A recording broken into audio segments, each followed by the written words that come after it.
अस्सलाम वालेकुम। मैं ग्रेड 4 उर्दू की टीचर हूँ सुमेरा। आज मैंने आप लोगों को नर्तवान उर्दू में तफ़हीम करवाई है जिसका नाम है नमक और रूई। इस तफ़हीम में पहले हम रीड कर लेते हैं। बच्चों को भी मैंने आज पढ़ाया, आप लोग देखें। एक काहिल गधे पर उसका गरीब मालिक रोज़ नमक की बोरियां लाद कर बाज़ार ले जाया करता। रास्ते में एक नदी भी पड़ती थी।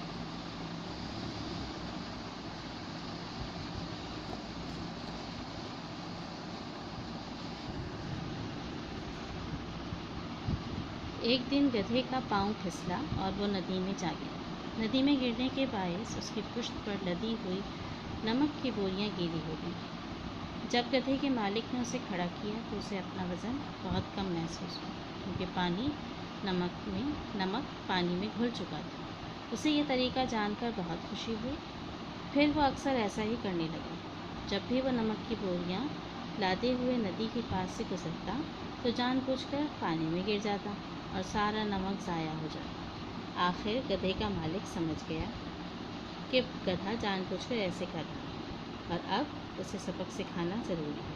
चुनांचे एक दिन उसने बोरियों में नमक के बजाय रुई भरी और गधे पर लादी। हस्बे मामूल गधा जब नदी के पास पहुंचा तो उसने खुद को पानी में गिरा दिया।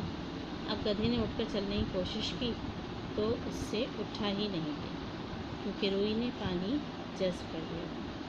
रुई गीली होने के बाद पहले से कहीं ज़्यादा भारी हो गई। उस दिन गधे ने बाज़ार तक का सफ़र बहुत मुश्किल से किया और आइंदा ऐसी हरकत से तौबा कर लिया। तफ़हीम ऐसे पैराग्राफ को कहते हैं जिसमें हम कोई छोटी सी बात या कहानी पढ़कर उसके मुतालिक किए गए सवालात को हम मुकम्मल करते हैं। इस तफ़हीम में क्या बताया गया? नमक और रुई के बारे में बताया गया है कि एक काहिल सुस्त गधा था, उसका एक गरीब मालिक था जो नमक की बोरियां उस पर लाद कर बाजार ले जाया करता था। रास्ते में एक नदी पड़ती थी। एक दफ़ा क्या हुआ कि गधा जो है वो पानी में गिर गया। अब पानी में जब गिरा तो नमक सारा जो था वो पानी में घुल गया। जब वो खड़ा हो जब नदी उसके गधे के मालिक ने उसे खड़ा किया तो वज़न कम हो गया। वो बड़ा खुश हुआ। तो अगली दफ़ा भी ऐसी हुआ तो अब उसको गधे को ये बात समझ में आ गई कि अगर पानी में गिर जाता है नमक तो वज़न कम हो जाता है। तो उसने क्या किया, रोज़ाना किसी न किसी बहाने से वो गधा जो था वो पानी में गिरता। अब मालिक को जो है वो पता चल जाता है कि ये जो गधा है ये ज़्यादा जानबूझकर ऐसा कर रहा है। तो उसने क्या किया कि उसको सबक सिखाने का सोचा। एक दिन उसने बोरियों के बजाय क्या किया, रुई की बोरियां जो थी, नमक की बोरियों की जगह रुई की बोरियों को उस पर ला दिया।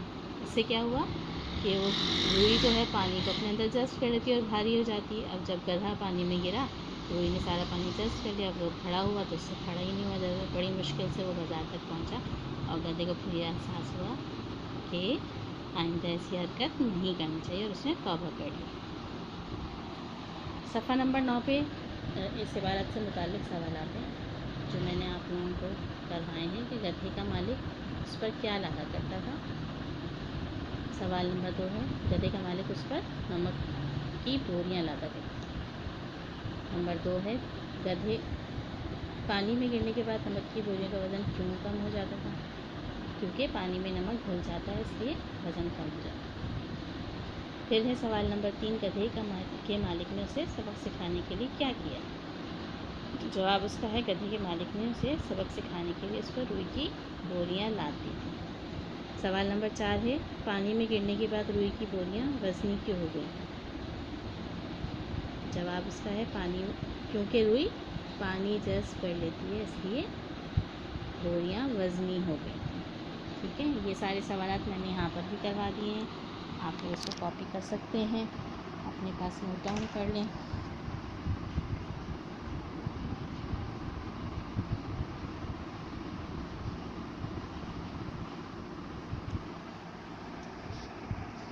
सवाल नंबर 1 का जवाब गधे का मालिक उस पर नमक की बोरियां लादा करता था। नंबर 2 का जवाब है क्योंकि पानी में नमक घुल जाता है इसलिए वज़न कम हो जाता है। नंबर 3 गधे के मालिक ने उसे सबक सिखाने के लिए उस पर रुई की बोरियां लाद दी थी।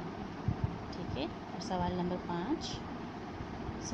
नंबर 4 है पानी में गिरने के बाद रुई की बोरियां वज़नी क्यों हो गई थी? जवाब नंबर 4, क्योंकि रुई पानी जज़्ब कर लेती है इसलिए बोरियां वज़नी हो गई। ठीक है, ये हमने चारों सवाल किए थे आज बच्चों से। मैंने यहाँ पर हमारी सरगर्मी नंबर 2 है, इबारत में से 4 सिफ्त और मौसूफ चुन कर लिखी। सबसे पहले हमने किया था सिफ्त मौसूफ। सिफ्त खासियत कहते हैं किसी भी किस्म की, मौसूफ जिस किस्म की खासियत बयान की जाए। नंबर 1 था काहिल, गधा।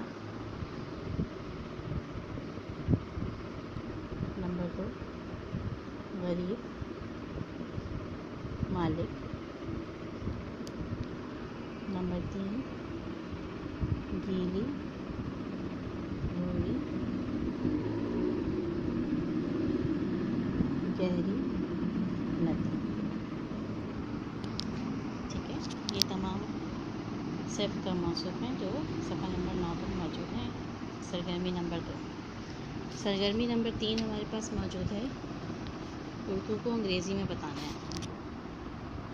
सबसे पहला है लफ्ज़ नमक। नमक को अंग्रेज़ी में कहते हैं सॉल्ट। दूसरा है वज़न, वज़न को कहते हैं वेट। तीसरा है पुश्त, पुश्त के मायने हैं बैक। चौथा है जज़्ब, जज़्ब एब्ज़ॉर्ब को कहते हैं। पांचवा है फिसलना यानी स्लिप। छठा है मामूल यानी रेगुलर। आप लोगों को सारे सवाल और ये तमाम सरगर्मी समझ आ गई होंगी। अच्छी तरह से तफहीम को पढ़िए और इसके जवाब अच्छे से अपने अल्फाज में भी अगर आप लिखना चाहें तो उसको लिख सकते हैं। यकीनन आपको मेरी बात अच्छे से समझ आ गई। जज़ाकल्लाह।